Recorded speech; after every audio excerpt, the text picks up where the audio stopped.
Are you tired of people always telling you what they think you want to hear? If you want truly good advice, take it from me. Ask an asshole. Hit up Aaron Clary at assholeconsulting.com. A link is in the description. Bad Popp here. Gaze upon my privilege and despair. And I have the privilege of being a divorced dude who's been screwed over by the system. Winning? No. And this one is for you individuals out there who are still shackled by those bonds of love. Wah! And what we're talking about today is called marriage phenomena. It's basically part 2 of the comfort loop. So why don't we just call this one the comfort poop? Just relax and let it happen. And bring that preparation age. Let the burning begin. Yeah. So this isn't in any particular order. But number 1 is mentioned also in the comfort loop. And no matter what you do, you still put on the LBSs. What can I say? Mac, you have gained, 50 pounds of fat. Mass. Fat. Muscle. Let's be clear, fat. It's fat. Frank? This is a chimichanga. You are becoming a chimichanga. So this progresses and you kind of turn out to look like Homer Simpson and she's starting to look a little heavy herself. So what happens after that? She goes on a diet, which means you fucking gotta go on a diet too. Honey, what's for dinner? Barley, side of tomatoes, maybe a hard-boiled egg. Fuck that! And this is what happens. The only way you can lose weight is if she wants to lose weight too. You know, it's got really bad when your children or your relatives come over and they throw marbles on the floor hoping that you'll eat them. But if...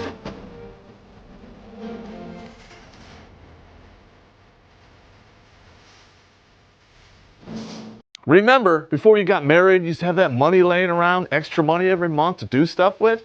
Well, that shit's gone. You're either paying for food, diet pills, or maybe some feminine hygiene products. No matter where the money goes, you don't have it anymore. You might as well take all that cash, throw it in the toilet and flush it, and watch it go down with all the other turds and useless bullshit. I know I'm not the only one in this, but I remember getting a credit card statement at my home when I was married, and I'd open up and go, what the fuck? Why are you spending $300 at Nordstrom's? But I needed that purse. It was so cute. Fuck the purse. Take it back. But I can put the dog in it. Fuck the dog. We need to eat. I like that guy. But if he tries to fuck that little dog tonight for real, I'm calling Humane Society. Now, number 3 is one of the big bullet points in virtually every argument people have when they're married. You're buying shit you can't afford, or you're being talked into buying shit you know you just can't afford. Why don't you do yourself a favor and look up the stats, because guess what? Financial problems are the number 1 cause of marriage failure. I'm not spending one more second of this life with some inconsiderate prick. You're constantly being wage-nagged by your significant other to force you into the next or upper higher tiers of income. We need a bigger kitchen. We need a better car. Well, I want a bigger house for more space with the children. Honey, you need to make more money. This is typical can't understand normal thinking behavior. They can't balance a checkbook, let alone manage their own goddamn lives. They're acting like money grows on goddamn trees and another fat wallet's gonna walk by at any time that'll take them in. Wrong. And she's forcing you into debt because she wants to look like you have money. You are letting this happen to yourselves because you're allowing her to volunteer you into shit you can't afford. She makes you think you volunteered to do something when you really didn't. And most of the time, you're not even qualified to do the shit, thus setting your own death trap. Check out the episode. Honey, there's some shingles blew off the roof. Can you get up there and fix it? I'm gonna call somebody who's a professional to fix that, because I don't want to have an argument with physics with my fat ass and all. Honey, getting a professional to fix roof, that's expensive. And if you can do it, I don't know, I'll make you a steak dinner and then you know. Well, in that case, okay. Because she loves me.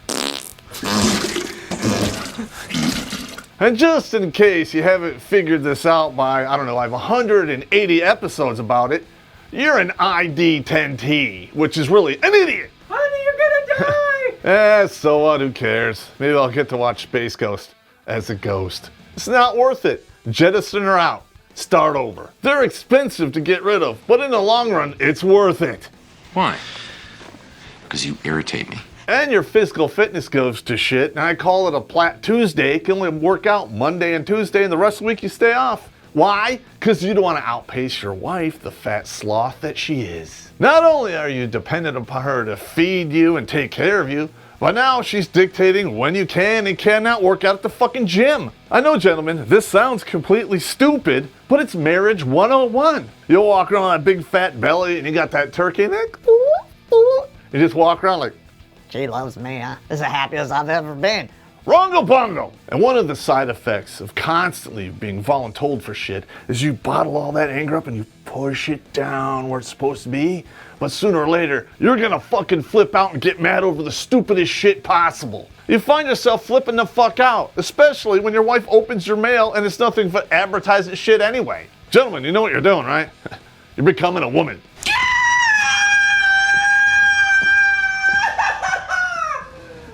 You mind if I have an apple?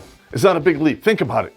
Because it's right there. Your outie is rapidly becoming an innie, and she's going to carry you around like a bowling ball. So get your masculinity back and take back your goddamn life. Learn the endless benefits of this one simple word.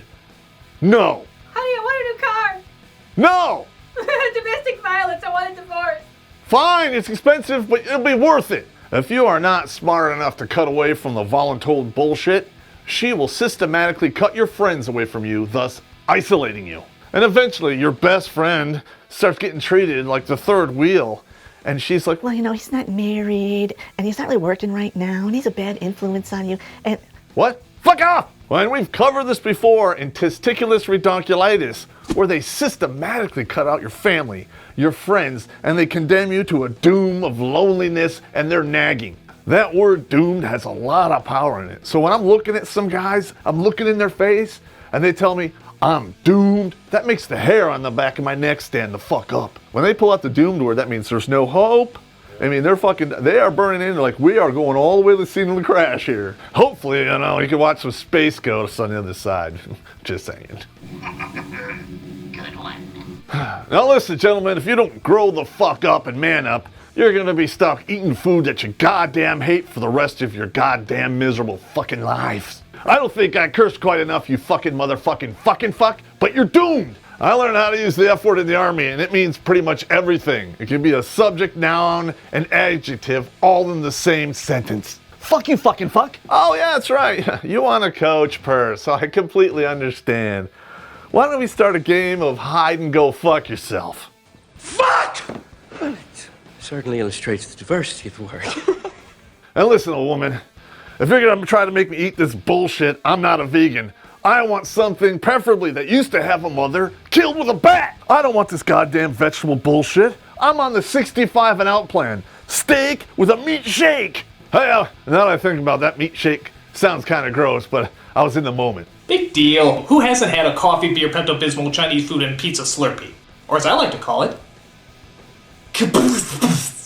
So let's say hypothetically you swallowed the vegan diet, hook, line, and sinker. And your buddies come over and they want to sneak you out to get you a burger, and you pull a, I don't know, I have to ask my wife. Honey, I want to go to the gun range.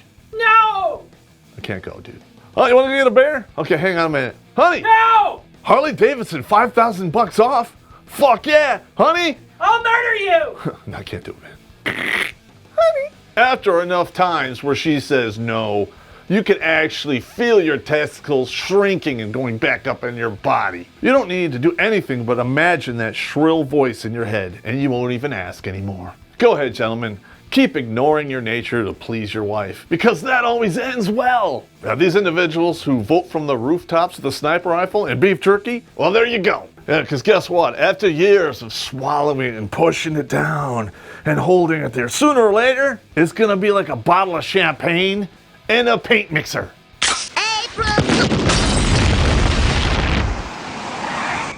And gentlemen, you ignore your nature long enough, you know what's going to happen? You're going to shit can your hobbies too. She will either directly or indirectly influence you to thinking that your hobby is a waste of time and money. But in reality, she's earmarking that money in her mind for more useless bullshit. I'm going to put this in order of importance according to her. Down here, you got picking up the dog shit. And then you have you. And then you have the dog.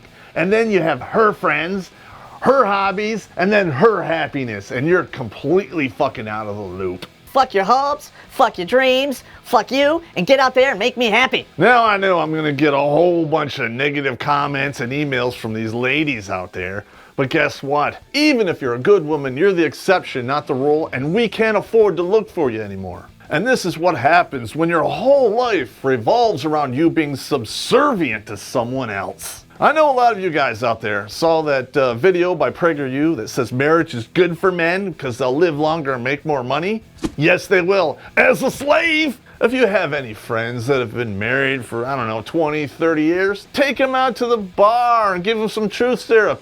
And they'll tell you, dude, don't get married, man, don't do it. I've been there and I've done that, and look, I got the goddamn t-shirt to prove it. Make no mistake, ladies, I will never, ever do that bullshit again. I know what you're thinking, dudes. You're like, hey. She's a nice girl, she has a career, we're gonna work together and make it a great relationship or marriage. Now add a kid and see what happens. She's gonna have that kid and she wants to stay home for its first 4 years, and it's all on you. You gotta pay for every fucking thing. And if you come up short on money, which you will, because she's spending it like a grass through a goose, it's all your fault because you're not making enough money. And this whole thing leads up to one of the pinnacles of manhood. You no longer get to do what you want to do, you have to do what you have to do. Do you think those guys who are 2,000 feet underground mining for coal are there because it's fucking fun? Those men out there who do the triple D, and it is a good tit size if you have a good waist, they do the jobs of dirty, discomfort, and dangerous, and they're there because they have to be, not because they want to be. And you know why? Because they probably slipped one by the goalie, and now they're on the hook for the child support for 18 to 21 years of indentured servitude. All right, this is how it goes. You're divorced, and you have to work your ass off to pay that child support and maintain a standard of living for yourself, and you're a deadbeat because you never see your kid. Or you can say, fuck it, drop off the grid, not pay the child support, but either way, you're still a fucking deadbeat. Mommy, why isn't Daddy ever around? He's a deadbeat. Well, he says he's always working. That's incorrect. He's just a deadbeat. And gentlemen, if you're out there working your ass off to make this extra money, sooner or later, you're gonna get to the point where she cheats on you because you're never around. Fuck off, I was working. That extra car you're driving, the clothes you're wearing, the house you live in, it didn't just come out of the ground. I had to fucking earn it, so fuck off. Yeah, the women want to have fun, but that fun is connected to what's right here.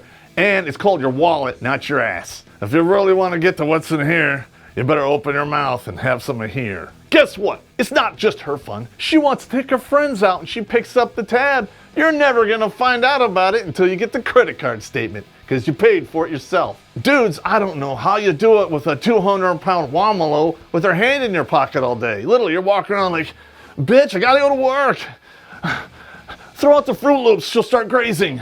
But it's too hard to say no because I love her and she loves me. But it's easier just to co-sign for everything because you're a goddamn idiot. Say the word no. It'll save you a lot of time when you're signing 18 different documents to buy your mother-in-law a house. Gentlemen, even though you do all of this shit, you co-sign, you do everything to make her happy, but you have problems. Guess what her solution will be? We should have a baby. Because that always saves everything. That is some weapons-grade stupidity right there. Not everyone out there is like me and done the things I did. But when you have a child, that is usually the most frustrating, difficult thing you could do for the first 6 months of that child's life. And if your relationship is that rocky, bringing a child into the equation is like hitting the reef. It's kind of like puking on a pile of shit, then taking a spoon and tasting it. And we're not talking about just regular stress. We're talking about physical, mental, and emotional stress for the first 6 months. You think you were becoming a woman before? Now, try that on only 2 hours of sleep. If you're already having stress in your relationship, this is gonna fuck it up royally. Even without a child brought into the equation, when you're doing all of this shit, you're never gonna get a day off, and sooner or later you're gonna burn the fuck out. I know how it works. When you really have a day off, it's never off. You get stuck doing everything. Check out Handyman Habitat. It explains the whole goddamn thing. Listen, ladies, treat the man like a dog. Pat him on the head, rub his belly when he did some good stuff, make sure he has fresh food and water, and let him hump your leg once in a while. It's just that easy. Preparing meals and having sex is really not that hard. So I have no idea why it's so difficult for you ladies to be happy in today's day and age. It's not that goddamn hard. In today's day and age, we have a machine for almost everything, including vacuuming the goddamn floor. And once you have a kid, he leaves at 5 to go to school and you have the whole day to yourself. Fuck off in your whining, bitchy attitudes. Ladies, if you cannot be happy with that kind of time on your hands, then you don't deserve to be happy in the first place. And gentlemen, if you're doing all of this and she doesn't want to go back to work once the kid goes to school, cut sling load. It will be expensive in the beginning, but you always win the long game. Check out the episode. And gentlemen, check out the links below for our Patreon and PayPal pages and send us a couple bucks so we keep doing this because it is expensive. And you know what's not expensive? These shirts. Go check out Race Riot Apparel. The link's in the description. Go buy yourself some offensive shit because if you're not offending people, you're not living. You know what else offends me? You not hitting the subscribe button because I refuse to be subjugated by your bonds of love. Oh, jinx. That was good stuff.